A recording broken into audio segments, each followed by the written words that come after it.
నిజాంపేట మండలం చల్మడి గ్రామానికి చెందిన మాజీ సర్పంచ్ నరసింహారెడ్డి ఇటీవల గుండెపోటు రావడంతో అకస్మాత్తుగా మరణించారు. ఈ రోజు కాంగ్రెస్ పార్టీ నాయకుడు Leela group chairman Meenakshi, doctor Mohan Nayak వారి కుటుంబాన్ని కలిసి పరామర్శించి ప్రగాఢ సానుభూతి కల్పించారు.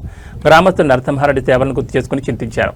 ఈ కార్యక్రమంలో గ్రామ సర్పంచ్ మల్లేశం, ఉప సర్పంచ్ రమేష్, ముత్యంరెడ్డి, మాజీ సర్పంచ్ నారాయణ, రమేష్, శ్రీను, మహేందర్, సిద్దరాములు, తిమ్మయ్య, జడ్చెరువు తాండా సర్పంచ్ బాబు, గౌతమ్, సురేష్, రాజు, పార్టీ నాయకులు, కార్యకర్తలు, గ్రామస్తులు తదితరులు పాల్గొన్నారు.